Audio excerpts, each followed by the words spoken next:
mga paru-paro ay may pakinabang.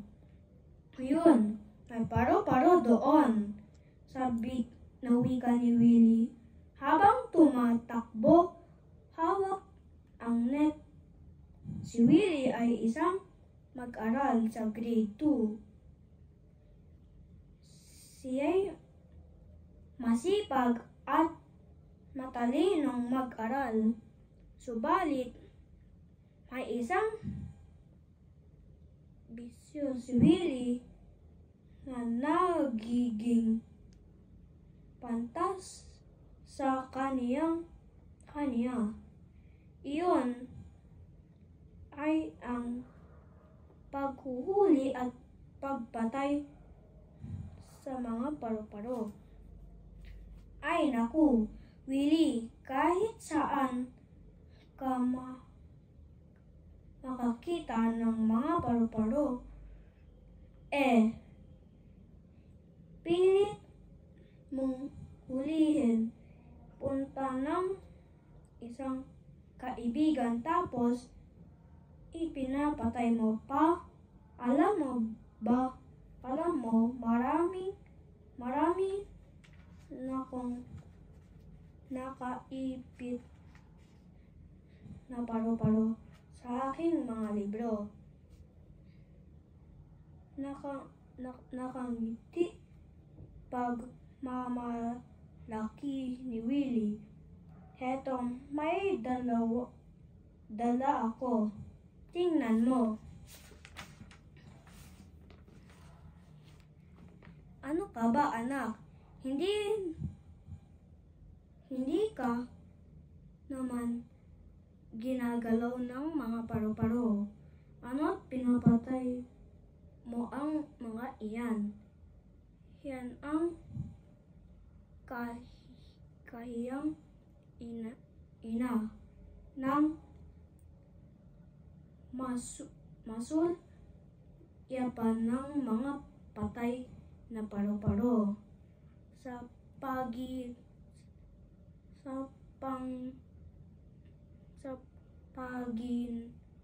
pagitan ng mga pahinan ng aklat. Sige ka, marunong din gumanti ng ang mga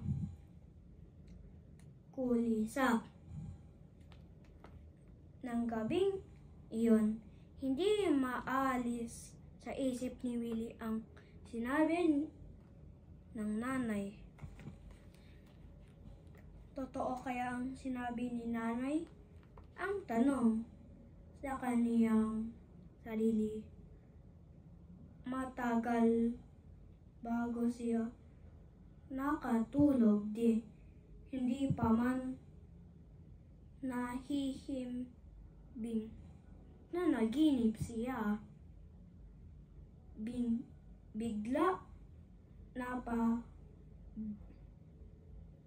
Bigla siyang napabalikwas ng maraming mga tawag sa pangalan niya. Sa galit na tinig,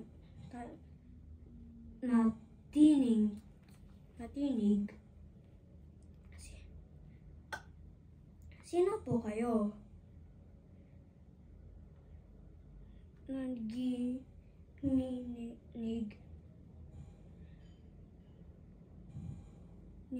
niyang tanong ng tumambat sa kaniyang harapan ang panauhin.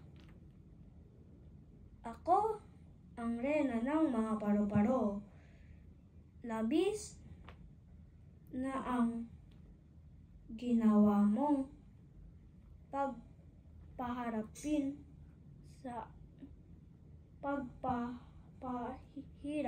sa aking mga lahi. Ano ba ang kasalanan namin sa ito'y? Ang ito ba ang igaganti mo sa maraming tulong na bagay namin sa inyo kapaligiran. Galit na sinabi ng panahon ng mga paniningil. Ano po ang gagawin ninyo sa akin? Muling tanong ng takot na bata. Alam mo bang may bulos sa katawan naming mga paru-paro kapag dumampa sa anong mga bahagi ng inyong katawan ng bulo, mangangati at mamamantal ng inyong katawan, magkaka-infeksyon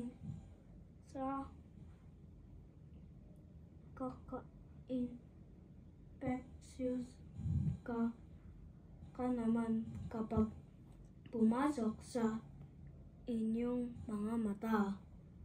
Huwag po, patawarin na po ninyo ako. Hindi na po ako manghuhuli at papatay ng mga paru-paro. Sumamon ng bata. Ano pa ang gagawin mo para matiyak na ligtas kaming makalipad sa paligid at patuloy na dumami ng aking lahi? Tanong ng Rena. Sasawayin ko po kung may batang tulad ko na nanghuhuli o nananakit sa mga paru-paro. Magbabasan po ako tungkol sa kahalagahan ng paru-paro sa kapaligiran. Ibabahagi ko rin po ito sa aking mga kamag-aral. Pagliniwili. Sige. Pinatawad na kita. Anong hirenan ng mga paru-paro? Naniniwala akong patawarin mo ang inyong pangako. Salamat po. Malakas na wika ni Willie habang tinatanaw ang papalayong paru-paro. Nagtatakang ginising ng nanay ng anak. Willie, nananaginip ka? Sino ba ang kausap mo at ang pasasalamat mo? Ha? Akala mo ay totoo? Nanay, mula ngayon, hindi na po ako manghuhuli at papatayin ng mga paru-paro. Parang alam ko na ang nangyari. Ngayon, tiyak ko ng mas magiging maingat at matalino ka na sa inyong mga gagawin. Tugon ng nanay, salamat sa panaginip.